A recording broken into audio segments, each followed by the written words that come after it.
Toute cette diversité nous protège un petit peu d'avoir des reculs ou des chutes de production, des chutes dans les chiffres globaux. Ceci dit, certains segments ont souffert plus que d'autres. Par exemple, le denim a énormément souffert avec la vague d'investissement et d'industrialisation dans le textile en Égypte. Le know-how que nous avons, cet héritage qui est dans l'ADN, qui est dans les gènes, il nous donne une flexibilité et une capacité d'adaptation qui est extraordinaire par rapport aux différences des produits, aux différences des matières et aux différences de technologie. Nous avons un mauvais climat des affaires, nous avons un financement qui coûte très cher, nous avons un accès au financement qui est quand même très difficile, une administration hyper lourde, la vie de l'entreprise n'est pas facile, le transport en public il est mauvais. Il faut faire quelque chose pour que, au moins, on ait un pilote qui réussit à s'internationaliser et se professionnaliser à l'international.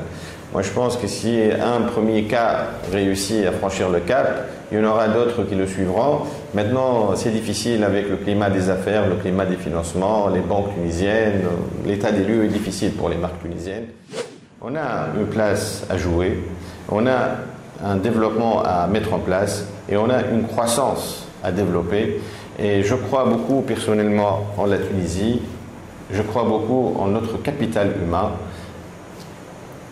Et comme je dis toujours, j'ai une expérience, je l'ai mise en pratique, elle réussit, il y a des jeunes qui percent, il y a des entreprises qui se développent. Pourquoi pas dupliquer le modèle et en créer des dizaines et des centaines.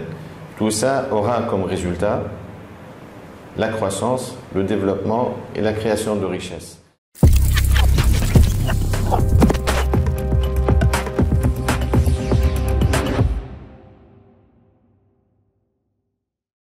Haytham Bouajila, industriel textile et président de la Fédération tunisienne de textile et habillement. Je suis dans le domaine depuis bientôt 30 ans et j'ai l'honneur de présider la Fédération textile tunisienne depuis 2 années.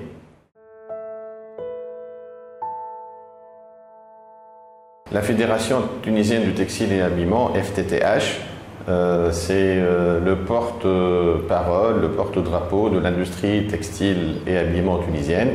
C'est la fédération qui représente l'ensemble des entreprises qui opèrent dans cette industrie et elle a comme rôle la promotion, la défense des intérêts des entreprises, du secteur, la diffusion des valeurs de la fédération, les valeurs morales, les valeurs de responsabilité sociale, les valeurs de développement et de croissance. Elle a aussi comme rôle de dessiner les stratégies futures en fonction de la veille réglementaire, de la veille stratégique, en fonction de l'analyse que nous faisons du marché national et international. Voilà, c'est un rôle de stratégie, de représentation, de syndicalisme et de croissance, de développement.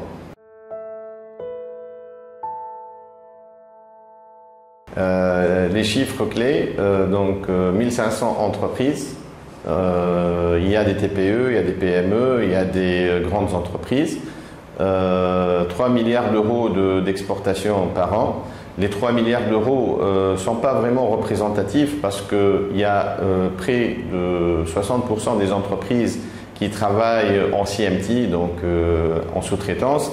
Et donc la valeur déclarée, c'est la valeur de la sous-traitance. Si on venait à déclarer vraiment l'ensemble de la valeur, y compris la matière et tout ce qui se rajoute sur le produit, ça avoisine et ça vaut 4 milliards et demi, 5 milliards d'euros.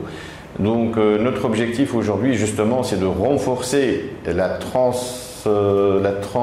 transition vers plus de produits finis, vers plus de développement, vers plus de co-traitance afin de monter en valeur, monter en gamme, monter en création de richesses.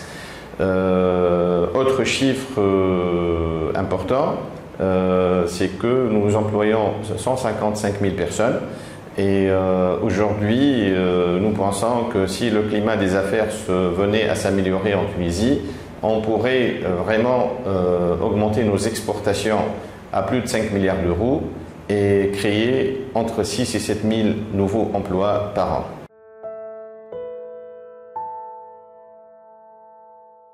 Tunicotex Group, c'est une entreprise à l'origine à capitaux italiens. Je dirige cette entreprise depuis 21 ans et c'est une entreprise qui emploie 2000 personnes aujourd'hui. C'est une entreprise qui a un taux d'intégration qui est très important. Donc on part de la R&D, donc on mise beaucoup, on investit beaucoup sur la partie recherche et développement. On a des technologies de tricotage très développées, une forte automatisation, des technologies de traitement, de lavage et de finissage très développées et pointues, ce qui fait de nous un joyau du tricot, du tricotage rectiligne dans la région euro-méditerranéenne. Donc grosso modo, voilà, Tunicotex, un acteur majeur dans le tricotage rectiligne, dans le produit rectiligne, une gamme très large de produits couvrant plusieurs types de matières, plusieurs types de jauges, plusieurs typologies de produits, une clientèle premium et luxe et un ancrage euro-méditerranéen très fort en termes de chaîne de valeur.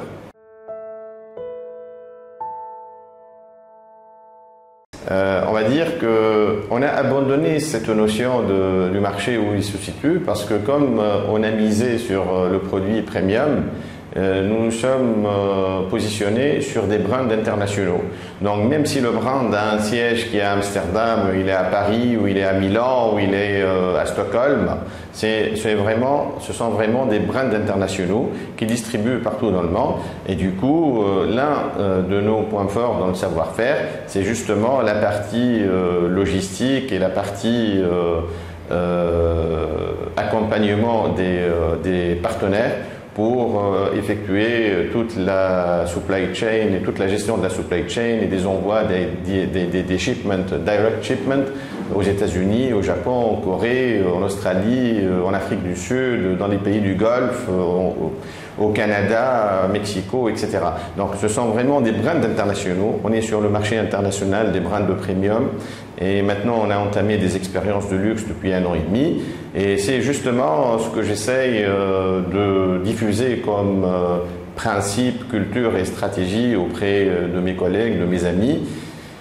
Parce que j'estime que la transition vers le premium, vers le luxe, l'investissement sur la partie recherche et développement fait de nous une entreprise qui crée de la valeur, qui s'impose sur le marché et qui devient désirable.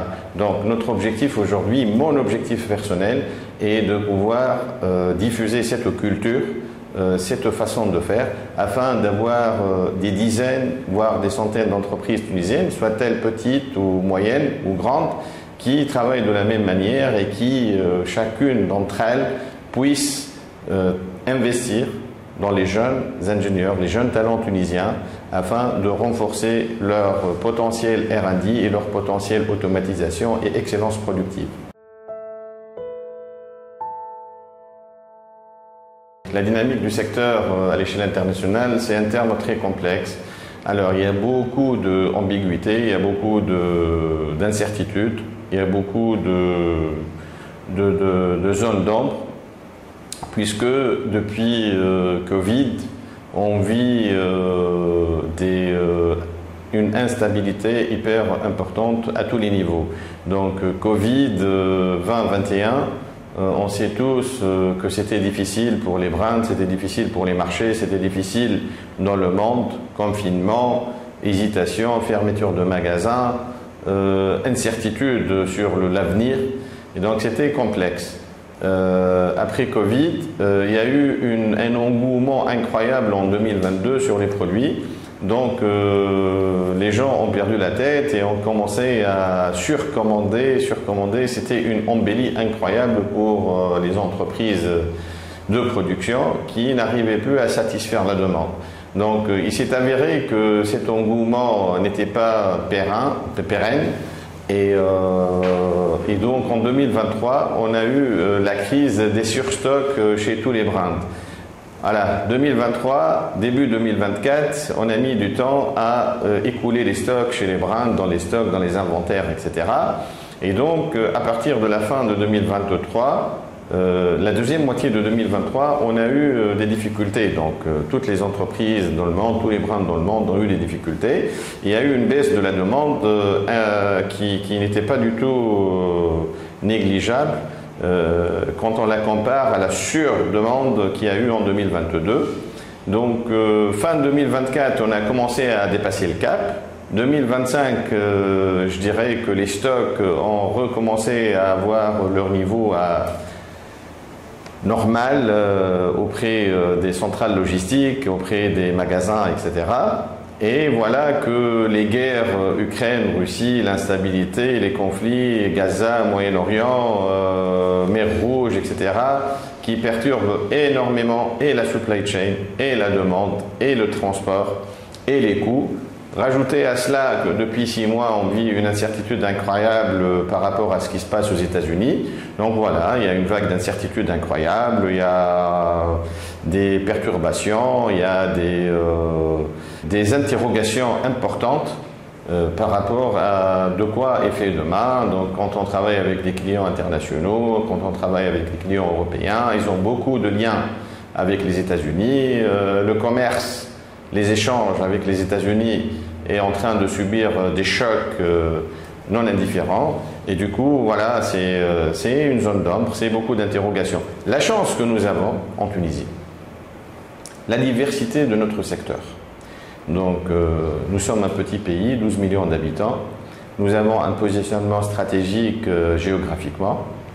Et je trouve, personnellement, nous trouvons avec mes collègues, que cette diversité nous met à l'abri de fortes tensions et de fortes baisses sur le marché.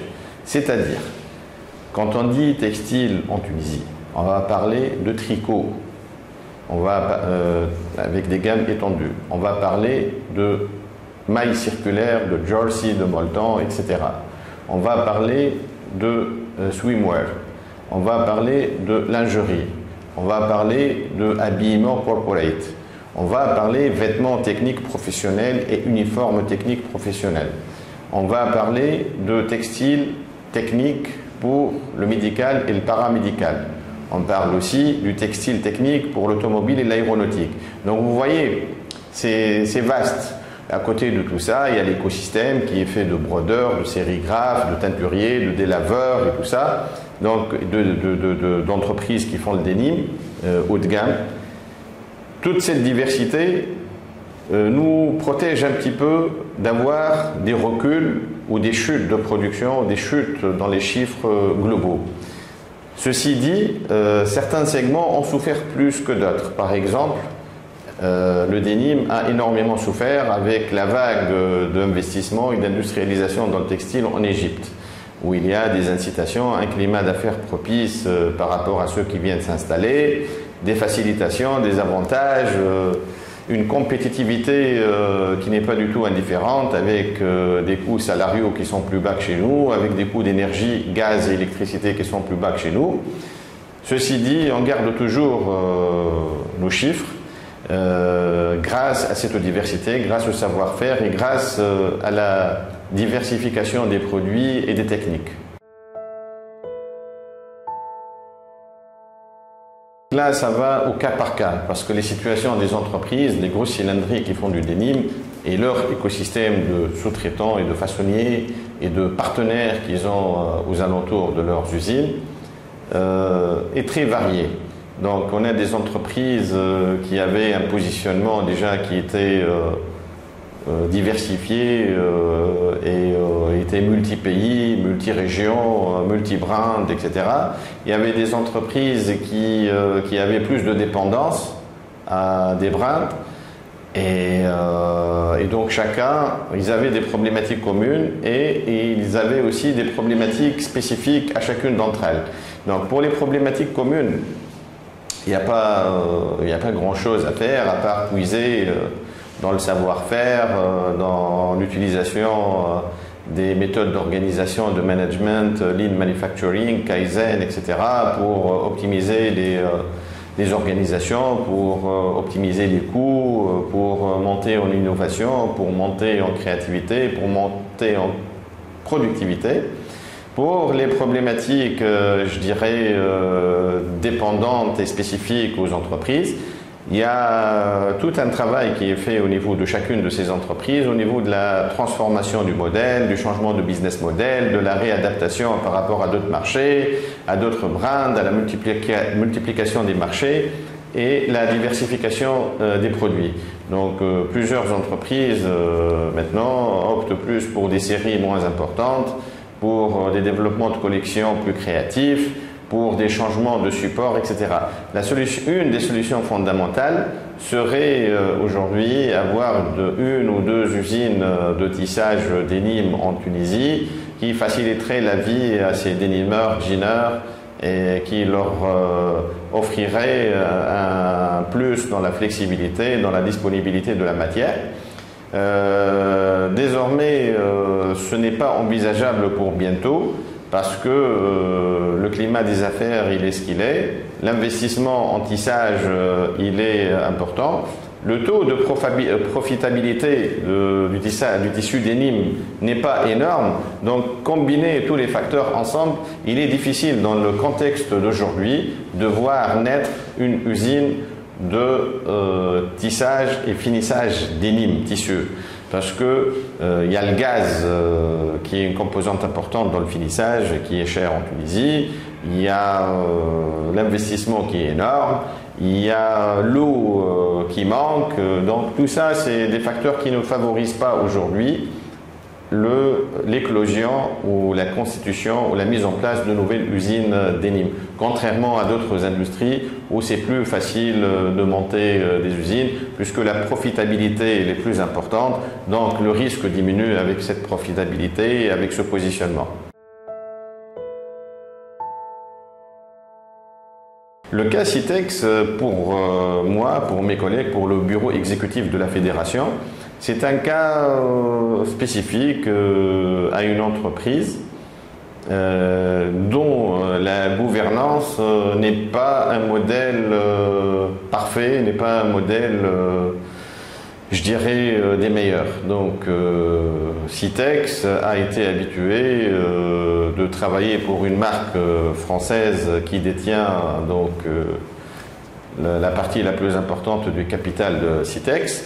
Ce qui a fait de Citex un petit peu un outil inflexible, un outil qui n'a pas beaucoup de compétitivité, qui n'a pas beaucoup de création de collections, qui n'a pas beaucoup de recherche et développement interne, puisque la partie recherche et développement était accaparée par la marque qui est actionnaire dans l'entreprise. Sincèrement, pour moi, c'est mon point de vue, c'est que je partage avec 90% des membres du bureau exécutif de la fédération. C'est une problématique de management qui dépend des propriétaires actuels de l'usine qui n'ont pas su s'adapter pour profiter du marché tunisien et pour pouvoir combiner une stratégie gagnante où Citex pourrait fournir les brands qui collaborent avec les producteurs de dénime tunisiens. Donc, c'est gouvernance, c'est un choix de gestion, c'est un choix stratégique qui dépend des propriétaires, des actionnaires de cette entreprise. Nous, en tant que fédération, on a notre prise de position à développer, à démontrer, à exposer, mais on ne peut pas directement intervenir dans les affaires privées des autres. Ceci dit, je suis confiant parce que plusieurs entreprises de dénime peuvent miser parfaitement sur l'intégration régionale Euromed, puiser dans les ressources des usines de tissage qui sont à proximité dans les pays Euromed et travailler convenablement, développer convenablement des synergies avec ces tisseurs et les brands avec qui ils collaborent afin de rester sur les marchés avec des produits plus haut de gamme, avec plus de valeur ajoutée, avec plus de création, avec plus d'innovation et de tact et qui répondent de plus aux besoins des créateurs. LVMH, je ne sais pas si c'est 22% dans le textile et habillement, c'est peut-être global. Donc textile habillement, la baisse est moins que ça, premièrement. Deuxièmement, devant les chiffres de LVMH, Je dirais que pour nous, Tunisiens, il faut être malin, il faut être intelligent, il faut savoir là où aller se positionner, parce qu'il y a à boire et à manger dans ce qui reste. Donc quand je vous dis, déjà dans le luxe, il n'y a pas que LVMH. Bon, LVMH c'est très important, c'est le leader mondial avec Hermès, mais il y a Moncler, il y a Gucci, il y a Prada, il y a énormément de marques avec qui on peut travailler. Je vous ai dit au départ qu'on exportait pour 3 milliards d'euros. Quand je vous dis aujourd'hui que l'Italie, le textile italien, exporte pour 28,5 milliards d'euros pour le luxe français. Donc, rien qu'un quelqu'un, un businessman intelligent, un entrepreneur, des entrepreneurs intelligents, pourrait étudier, analyser et comprendre très rapidement que si on a la bonne mentalité, le bon mindset entrepreneurial, il y a de quoi travailler, il y a de quoi prendre des parts de marché, parce qu'on est plus compétitif que l'Italie, on a la même distance par rapport à la France, on est proche, on a en plus une culture qui est plus proche à celle française que les Italiens. On pourrait même envisager des joint ventures avec les Italiens, gagnant-gagnant, pour amortir leurs coûts, pour leur mettre à disposition du capital humain qualifié, des talents, etc. Travailler, produire en Tunisie, en joint venture avec nos amis italiens et gagner ensemble le pari de rester compétitifs, de prendre des parts de marché, de nous faire travailler, de les faire gagner, de les faire... de les aider à maintenir leurs entreprises dans certains cas. Donc voilà, il faut travailler sur ça. Facilement, on peut grimper petit à petit et gratter 1, 2, 3, 4 milliards d'euros sur les années à venir, tout en bâtissant les bonnes stratégies, les bonnes joint ventures gagnant-gagnant, avec l'esprit de collaboration et dans l'esprit de l'intégration régionale euro-méditerranéenne. Innovation, développement durable, durabilité, empreinte carbone, produits verts, circularité, et innovation non-stop. Mais vraiment R&D, innovation non-stop, service parfait, livraison on time, qualité. Et la qualité, il y a le produit qui est de qualité, il y a la durabilité du produit qui est de qualité, il y a la transparence de la chaîne de valeur, il y a la traçabilité qui est à maîtriser, il y a l'alignement avec les règles européennes, il y a la collaboration avec nos amis européens. Toutes ces règles de traçabilité, de sincérité, de transparence, de chaîne de valeur responsable. De chaîne de valeur, il y a le plus possible de circularité, le plus possible de durabilité, le moins possible de consommation d'énergie non renouvelable, le moins possible de consommation d'eau, le plus possible de recyclage des eaux et les stratégies de gestion de déchets, les stratégies de développement durable en général, en misant sur nos talents, en misant sur le développement et en fonçant, en étant audacieux dans l'investissement et sur le capital humain et sur la technologie.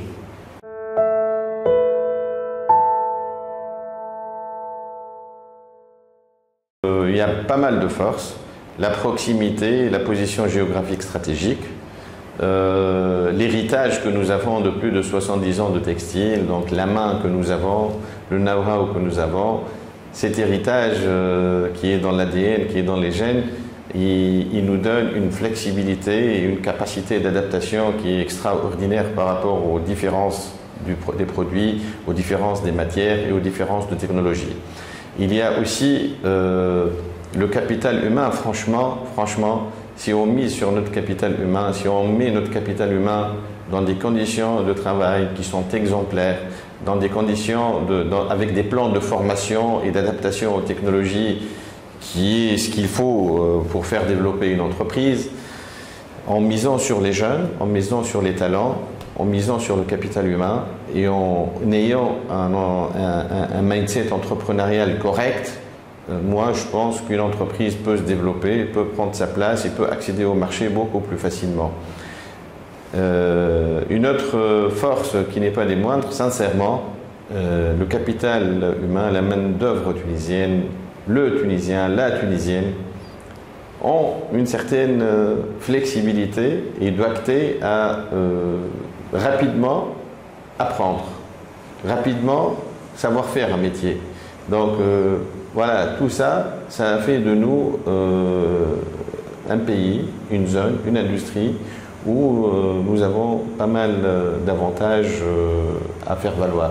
Il y a aussi cette culture qui est proche de l'Europe, donc cette entente qui est rapide avec les managers, avec les décideurs, avec les créateurs, les designers, tout ça.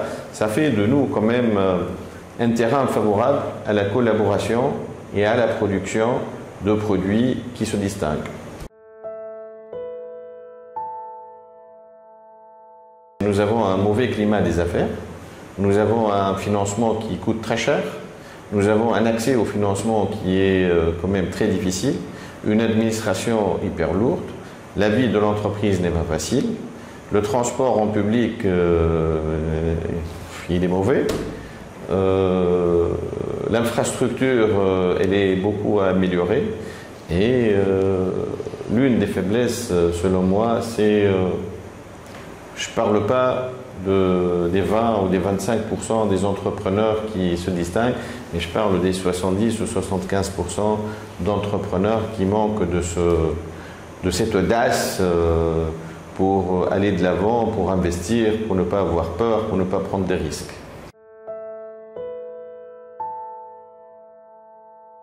Les opportunités les plus claires, c'est le positionnement justement dans le premium, dans le luxe.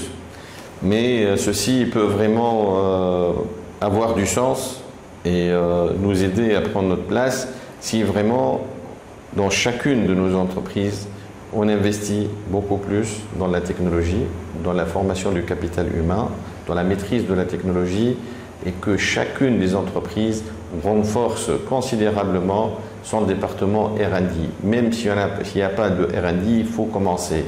Il faut se distinguer.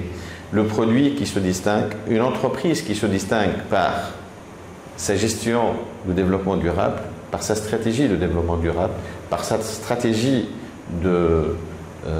d'excellence opérationnelle et excellence technologique, par la valorisation de son capital humain, même si l'entreprise est petite. Tout est relatif, donc on relativise, chacun a sa taille, chacun a ses possibilités, mais il faut vraiment casser les barrières mentales, libérer les initiatives chez les talents, chez les jeunes dans les entreprises.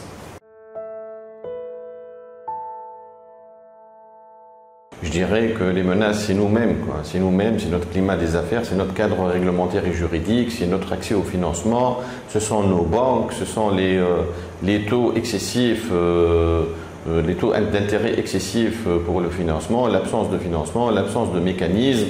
Je dirais même que, même au niveau du capital humain, la protection sociale, les soins publics, le transport public sont carents. Donc, du coup, le capital humain, il fait partie d'une organisation importante qui est cette machine de production, cette machine de R&D, cette machine de produire. Le capital humain aujourd'hui doit avoir quand même des certitudes, doit avoir des acquis pour lesquels les entreprises et les salariés payent pour. Donc, moi je dirais que le risque et la menace imminente, c'est nous-mêmes à travers tous les facteurs que je viens de citer. On est principalement partenaire d'un seul marché, je ne vais pas dire lié, je vais dire partenaire. L'Europe, oui, vous pouvez la considérer un seul marché, mais ce n'est pas vraiment un seul marché. Parce que l'Allemagne, la France, l'Italie, l'Espagne, le Portugal, l'Europe du Nord, ce n'est pas vraiment un seul marché en termes de brand, en termes de partenaires.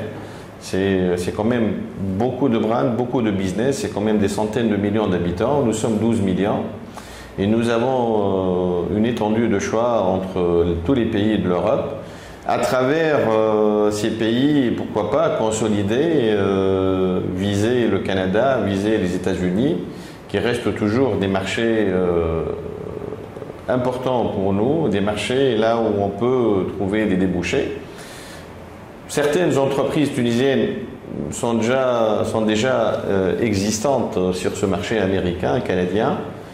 Marché asiatique, c'est très difficile, il y a une différence telle de culture, il y a une distance, il y a un coût de transport, il y a un délai de transport, même pour échanger les développements, mettre au point les produits, faire les échanges pré-production et tout ça, c'est complexe, la culture est tellement différente et ils ont un bassin de production tellement important. Si un jour on peut conquérir des marchés asiatiques, ce serait à travers des griffes ou des brands ou des marques tunisiennes qui pourront se distinguer. Donc voilà, on achète réellement la marque et donc du coup les échanges de pré-production ne sont plus d'une grande importance puisque la marque part d'ici. Aujourd'hui on est loin de cette situation, donc restons avec les pieds sur terre. Premier marché, premier partenaire, c'est l'Europe. Avec son historique, avec les liens, je dirais, culturels, d'amitié et de partenariat qu'il y a avec ces pays, avec cette entité européenne. États-Unis et Canada peuvent figurer en second lieu. UK, donc United Kingdom, c'est très important, mais bon, je l'ai lié à l'Europe, puisque c'est l'Europe, c'est pas l'Union européenne, mais c'est l'Europe. Voilà, je pense qu'il y a beaucoup à boire et à manger déjà au niveau de l'Europe, au niveau de la Grande-Bretagne, au niveau des États-Unis, au niveau du Canada. Et avec notre capacité de production, on ne peut même pas monter à 10% de ce qu'ils ont besoin, même si on double notre capacité dans les 2 ou 3 prochaines années. Donc restons réalistes. Essayons de mettre en place des réalités qui se distinguent par le service, par la recherche, par la technologie, par la capacité, par la beauté des sites et par la politique de développement durable et par une transition écologique et un produit qui soit le plus écologique possible, un produit qui respecte toutes les normes sociales et toutes les normes de traçabilité et de transparence. D'abord, il y a des marques tunisiennes. Donc, si je cite Exist, Zen, Hamadi Abid et d'autres marques, elles existent, elles ont un savoir-faire, elles ont une collection, elles ont un produit, une empreinte. Maintenant, les marques tunisiennes souffrent aussi des conditions de marché que je citais tout à l'heure, la cherté des financements, les taux d'intérêt qui sont très élevés, l'accès aux finances qui est extrêmement difficile. Elles souffrent également du prix final qu'elles doivent mettre en place pour le consommateur tunisien où le pouvoir d'achat en Tunisie il est ce qu'il est. Donc la solution pour ces marques resterait l'internationalisation, l'accès au marché à l'international qui est aussi relié par les capacités de financement, par le coût des financements, par l'implémentation de processus et de plateformes logistiques qui sont coûteuses, importantes et relevées. Il faut justement miser sur les marques tunisiennes, il faut encourager nos créatrices, nos créateurs, il faut encourager nos jeunes et nos marques existantes. Il faut faire quelque chose pour que, au moins, on ait un pilote qui réussit à s'internationaliser et se professionnaliser à l'international. Moi, je pense que si un premier cas réussit à franchir le cap, il y en aura d'autres qui le suivront. Maintenant, c'est difficile avec le climat des affaires, le climat des financements, les banques tunisiennes. L'état des lieux est difficile pour les marques tunisiennes. Elles sont aussi hyper dérangées, hyper gênées par ces phénomènes de contrebande, de marché parallèle, de vente en ligne non réglementaire. Enfin, il y a beaucoup. Tout est contre eux. Tout est contre ces marques. Tout est contre ces entreprises qui sont propriétaires des marques. C'est une conjoncture difficile pour les marques tunisiennes et pour le marché local aujourd'hui. Moi, je pense que les ressources humaines nous avons. Simplement, c'est l'état d'esprit, le mindset entrepreneurial qui est à travailler. C'est les finances qui sont à travailler parce que souvent, on peut trouver des startups ou des jeunes designers, des jeunes créateurs et des jeunes créatrices qui sont chevronnés et du coup, la formation n'est pas toujours complète. Donc, ça coince au niveau du décollage, on va dire. Ça coince au niveau du décollage. Ça, c'est au niveau des brands. Sinon, au niveau des startups, en général, je dirais que nous avons quand même des startups dans l'industrie qui sont en train de réussir. Nous avons pas mal, tu ne les connais pas forcément, hein, donc, mais qu'est-ce que tu appellerais une startup? Une startup, c'est une entreprise qui était rien du tout, qui a une idée. Et le concept a marché et elle s'est développée en exponentiel. Moi, je prends l'exemple des 14 dernières années. Allez, je vais donner 2-3 petits noms. L'entreprise Ortho, en 14 ans, elle a eu un développement phénoménal dans un produit de textile technique pour le médical. L'entreprise La Soie, qui a eu un développement phénoménal exactement dans tout ce qui est technique, médical ou autre, ou pour l'automobile, ou pour les produits de sport de performance. Dans la mode ou dans les uniformes techniques, nous avons 2-3 entreprises, là je les ai en tête, qui sont en train de percer. Quand je prends Alputex à Corba, je prends Freeze à Darcharmen qui a le dirigeant tunisien qui a repris la boîte en main depuis 8 années. Il a complètement changé de business model, de produit, de positionnement et tout ça. Donc je la considère comme une start-up puisque c'est une entreprise qui est allée vers la fin et le jeune tunisien l'a complètement remodelé. Aujourd'hui, nous soutenons pas mal de start-upers dans l'industrie de l'habillement, à Gafsa, à Kelibia, dans le Cap-Bon, à Monastir. Nous avons une très belle start-up là, à Monastir, qui a réussi à monter un modèle basé sur la circularité et récupération de tous les déchets des entreprises de denim et de jersey qui sont à Monastir.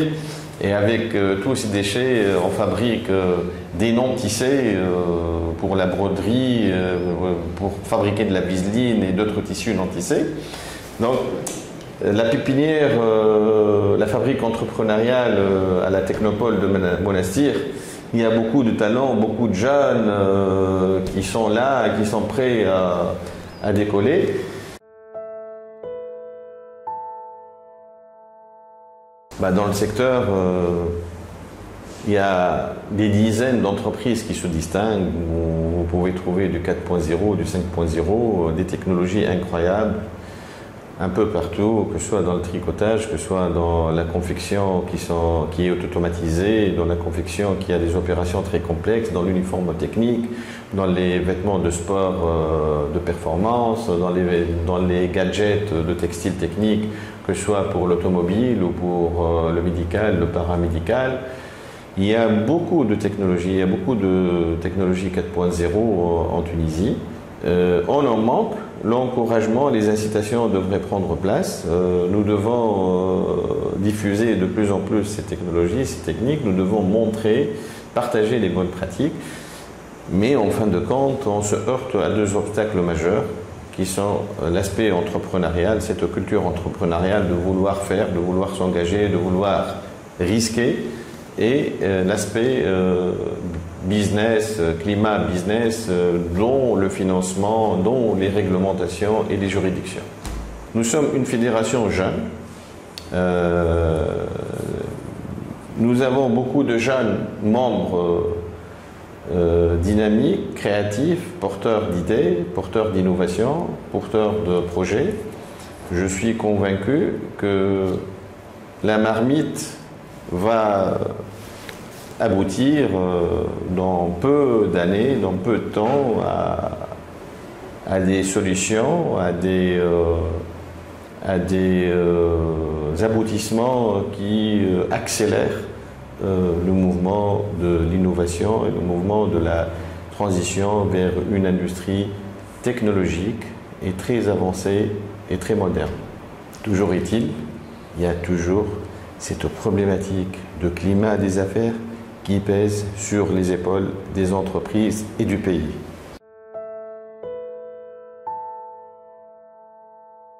Sincèrement, c'est un sujet pour lequel personnellement je suis hyper tranquille. Premièrement, le textile ne fait pas partie de la taxe carbone 2026, l'accès aux frontières, le mécanisme d'accès aux frontières. Deuxièmement, même si le textile faisait partie de cette première, je dirais, entrée en vigueur des industries qui sont les plus polluantes ou les plus consommatrices d'énergie, je dirais que c'est le secteur le plus préparé. Pourquoi? Parce que la Tunisie et son positionnement depuis des années, nous avons, grâce à la collaboration justement avec les entreprises et les partenaires, les brands européens, nous avons été entraînés dans ce mouvement de tracer la voie de la sustainability, du développement durable. Donc nous avons énormément travaillé depuis 10 ans sur la rationalisation de la consommation de l'eau, sur les technologies qui réduisent les rapports de main et qui font diminuer le ratio de consommation d'eau par article produit.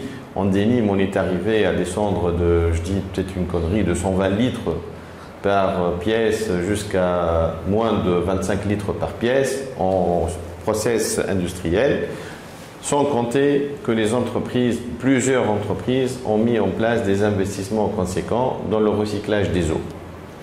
Donc vous voyez, less water, recyclage, stratégie de développement durable, et tout ça, ça fait de l'optimisation au niveau de l'eau.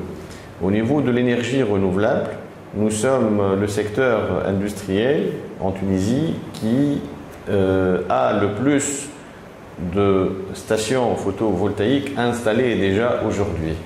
Donc nous avons plus de 150 entreprises qui sont dotées par leurs stations photovoltaïques et nous avons même des installations qui sont importantes, entre 1 et 5 MW dans plusieurs de nos entreprises. Plusieurs de nos entreprises également ont mis en place les stratégies de waste management, donc la gestion de déchets. On a une gestion, une gouvernance des déchets qui est extrêmement pointue.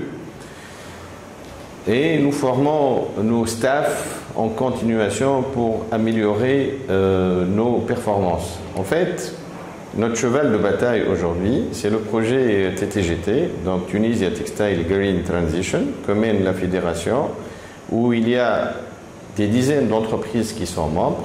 L'objectif étant de doter de plus en plus d'entreprises tous les ans par les installations d'énergie propre, de se partager les bonnes pratiques, les bonnes solutions pour que les entreprises de délavage, de teinture et de finissage se dotent de leur recyclage. Donc nous partageons les expériences entre tous les process qui ont été déjà installés à Monastir, à Nabeul, à Bizerte et tout ça. Donc c'est un facteur très important de se partager ces pratiques.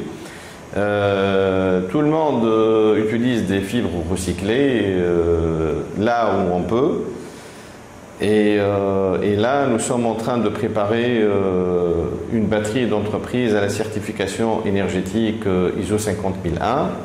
Donc c'est toute une batterie de mesures, une batterie d'objectifs qui a comme résultat voulu demander d'arriver à 2030 avec une majorité d'entreprises qui ont les installations photovoltaïques, une majorité d'entreprises ou la totalité des entreprises de finissage teinture qui ont leur station de recyclage, et que toutes les entreprises aient leur politique de traitement et de gestion de déchets avec toute une autre série de mesures comme la gestion des produits chimiques, l'utilisation de produits chimiques qui sont d'un niveau bien déterminé et conforme à la réglementation ZDHC, Zero Discharge Hazardous Chemicals. Donc voilà, nous avons des équipes qui travaillent sur ça, nous avons des jeunes qui sont vraiment dans le coup, nous avons un projet CBI qui travaille sur la circularité, nous avons le projet TTGT qui travaille sur la durabilité en général, énergie, eau, capital humain, gestion de déchets et circularité. Nous avons le projet GTEX Minatex où il y a une quarantaine d'entreprises qui sont en permanence formées sur les concepts de circularité, les politiques et les stratégies, comment les mettre en place. Voilà, on se booste, on s'aide, on s'entraide. Il y a un noyau scientifique qui est très important, composé par les spécialistes des différentes entreprises qui sont déjà engagées, qui sont déjà dans le processus. Et pour le volet durabilité, taxe carbone, émissions et tout ça, nous sommes vraiment optimistes.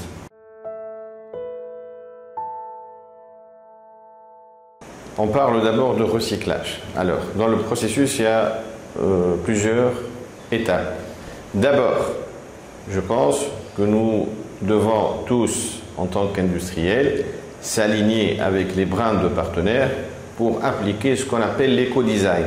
Donc, l'éco-design est un concept qui va se traduire en une normative réglementation européenne où brand, producteurs et tout ça ont une responsabilité partagée par rapport à un design écologique. C'est quoi un design écologique? Un design écologique, c'est la mise au point, c'est la conception et la production de produits qui sont faits avec des matières dont les possibilités d'être recyclées et upcyclées est garantie. Donc, par exemple, quand on conçoit des produits en pur coton, si le produit est en pur coton, il est facilement recyclable et en upcycling. Si le produit il est en 100% fibre naturelle, laine ou angora ou autre, pareil. Si le produit il est en 100% polyester, c'est évident que c'est recyclable. Si en 100% polyamide, il est recyclable.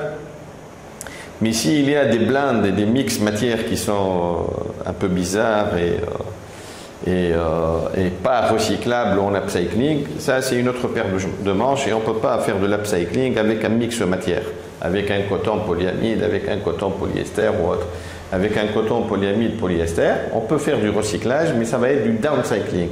Donc dans le recyclage, il y a deux orientations. Il y a le upcycling, c'est la revalorisation des déchets en des matières qui sont réutilisables, ou alors le downcycling, là où on peut utiliser les déchets dans d'autres utilisations et dans d'autres fonctions. Par exemple, on peut utiliser du déchet du dénime en coton polyester ou en coton élastane en des produits d'isolation de bâtiments. Ou alors on peut utiliser du déchet textile effiloché dans différents types de remplissage de différents supports. Mais on ne peut pas faire le upcycling de mix pour aller refaire du fil avec ce produit recyclé et retransformé en fil pour que le fil soit encore tissé et revenir en vêtements. La Tunisie, comme je vous ai dit au début, les Tunisiens, pour ce qui est gestion de déchets, pour ce qui est sorting, donc séparation des déchets par catégorie, par couleur, par composition, je pense que la majorité des entreprises sont au point pour cela. Parce que les déchets ont une valeur. Donc il y a toute une chaîne de valeur qui récupère, qui collecte les déchets. Et nous avons de très très bons collecteurs de déchets qui savent très très bien faire ce métier et très très bien exploiter, stocker et faire de la logistique avec ces déchets collectés. Maintenant, comment faire de l'upcycling en Tunisie? Comment recycler en Tunisie? C'est toujours une histoire d'entrepreneuriat, d'opportunités, de financement et de possibilités. Donc il s'agit de beaucoup de facteurs, tous mis ensemble. C'est une culture, c'est une volonté d'entreprendre, c'est aussi une opportunité, on l'a ou on ne l'a pas, et c'est des possibilités d'accès aux finances. Donc voilà, c'est ça la question. On revient toujours à la case 0, climat des affaires, financement, cherté des finances, et après il y a la case business, qui est la culture entrepreneuriale et les opportunités. Certains cas en Tunisie existent déjà. Donc, on a cité la CITEX tout à l'heure. La CITEX est dotée de tout un département qui peut revaloriser et recycler les déchets de coton et les retransformer en fil et en tissu. Je vous ai parlé d'une start-up qui a décollé là et qui est en train de collecter les déchets pour en faire des non-tissés. Il y a d'autres cas qui utilisent les déchets pour d'autres aboutissements. C'est une mentalité, une culture à implémenter tous ensemble, public, privé et climat des affaires. La stratégie de formation, elle a plusieurs piliers. Je dirais qu'il y a la formation, il y a les centres de formation professionnels et sectoriels. Il y a les écoles textiles, telles que l'ENIM, le département génie textile, il y a l'ISET de Rsalalet. Premièrement, nous pensons qu'il faut travailler l'attractivité, il faut remplir déjà, il faut pouvoir recruter les effectifs étudiants qui s'intéressent à la filière, à l'ENIM et à l'ISET. Donc ça, c'est un challenge. Donc travailler l'image, montrer les textiles carrières, qu'est-ce qu'on peut faire, comment des talents on peut se développer, se créer une place dans le management, dans la société, qui ont pu percer, qui ont pu avoir une situation socio-professionnelle qui est importante. Ça, c'est très important pour pouvoir recruter. Après, il y a toute la partie centre de formation sectorielle, au centre de formation professionnelle.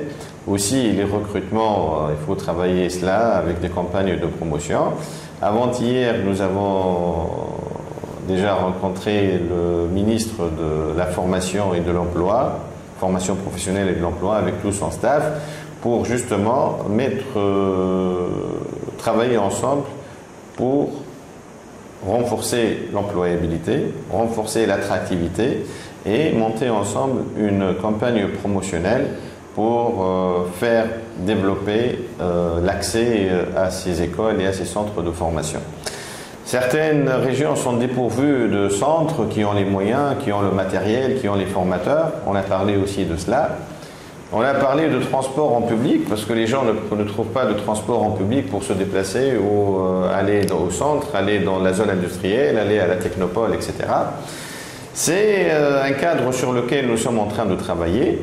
Certaines entreprises ont pris l'initiative de monter leur propre centre de formation qui est multidisciplinaire, qui va former techniquement et technologiquement de l'opérateur ou l'opératrice spécialisée jusqu'au technicien, jusqu'à l'ingénieur, jusqu'au manager. Ce n'est pas donné à tous de faire ça, ce n'est pas donné à une TPE, ce n'est pas donné à une PME qui n'a pas les moyens. C'est pour cela qu'il faut revoir cette politique de formation et la rendre plus accessible, plus facile, fluidifier les échanges et tout ça. Certaines solutions ont été mises en place. Nous avons un centre de formation interentreprise à Bizerte, nous avons un centre de formation interentreprise à Sfax qui a été inauguré il y a 1 an et demi et qui d'ailleurs, je parlais ce matin avec le responsable et qui commence à prendre ses marques et à recruter, à former et à alimenter les entreprises. Le challenge est là. Au Sahel, c'est difficile, oui, c'est difficile puisque le réservoir de main-d'œuvre, il est quasiment épuisé. Certaines entreprises, certains collègues du Sahel ont eu l'idée de garder donc au Sahel l'outil, je dirais, traitements spéciaux, tricotage, tissage, conception, laboratoire, coupe automatique et de créer des entités dans l'intérieur du pays, dans les zones enclavées. Et je trouve que c'est une bonne idée. un collègue qui emploie en masse par des milliers, il m'a dit si je n'ai pas fait ça, dans 5 ans, je me trouverai à pas avoir de capacité de production. Donc, il y a des collègues qui ont investi sur des unités à Tozeur, à Gafsa, à Kérouan. Je pense qu'il faut franchir le pas, il faut aller aussi vers ces zones-là. Maintenant, il faut que la partie publique joue son jeu dans l'incitation, dans la facilitation, parce qu'aller s'implanter là-bas, contrairement à ce qu'on pense, a aussi son coût, puisque il y a un transport, il y a une logistique à assurer de matières, de produits confectionnés, de produits manufacturés. Il y a des mois et des mois qui sont nécessaires pour former le personnel, pour leur apprendre le métier, le produit, etc. Donc la formation, les mois de formation, l'investissement, les bâtiments, ajouter à ça toutes les problématiques réglementaires liées au décret de classement, la classification et le certificat de prévention de la protection civile, avoir un compteur STEG et tout ça c'est complexe dans les zones enclavées. Il faut vraiment avoir la volonté de travailler ensemble, public-privé, et en toute sincérité, en toute transparence, pour faciliter le business dans ces zones-là. Je pense que c'est une bonne alternative. Je reste convaincu que nous avons une belle industrie, et quand on a le bon mindset, quand on sait comment développer nos jeunes, nos talents, quand on sait comment capitaliser sur nos ressources humaines, quand on sait être altruiste, quand on sait partager entre collègues dans la même entreprise ou entre collègues de différentes entreprises, partager les bonnes pratiques, partager les bonnes informations, partager la veille stratégique. Quand on croit à notre métier, je pense que la Tunisie, malgré tout, reste un terrain favorable pour pouvoir faire un beau produit qui se distingue, pour pouvoir créer des entreprises qui se distinguent. Je pense également que investir, miser sur le développement durable, sur les énergies propres, sur la gestion de l'eau, sur la gestion des déchets, sur des produits durables. Quand je dis durable, c'est mis à part le côté environnemental, c'est durable. Le produit durable, il est testé pour pouvoir durer chez le consommateur, ce qui fait la différence avec la fast fashion. Donc quand on fait et on mise sur le premium, on mise sur notre savoir-faire, on a une place à jouer, on a un développement à mettre en place et on a une croissance à développer. Et je crois beaucoup personnellement en la Tunisie, je crois beaucoup en notre capital humain. Et comme je dis toujours, j'ai une expérience, je l'ai mise en pratique, elle réussit, il y a des jeunes qui percent, il y a des entreprises qui se développent. Pourquoi pas dupliquer le modèle et en créer des dizaines et des centaines. Tout ça aura comme résultat la croissance, le développement et la création de richesses. Maintenant, je suis conscient que le climat des affaires en Tunisie est difficile, que l'administration est lourde, que le financement est cher. Oui. Faisons prévaloir nos atouts, travaillons, persévérons pour pouvoir améliorer ce qui est mauvais. Et je pense que si on trouve la clé de la bonne entente, la bonne coopération entre public et privé, on a beaucoup à gagner. Voilà, moi je crois beaucoup. Je rêve toujours de faire mieux le jour d'après. J'essaye de souffler ça à toutes mes équipes, à tous mes collaborateurs, à toute personne qui travaille avec moi. Je leur souffle et je leur j'incarne en eux cette notion d'optimisme, de positivité, de faire mieux, de s'améliorer, d'apprendre de ses erreurs et de oser innover, oser créer, oser faire mieux et oser faire plus. Voilà, je pense que c'est un message très simple. C'est dream big, think big, play big.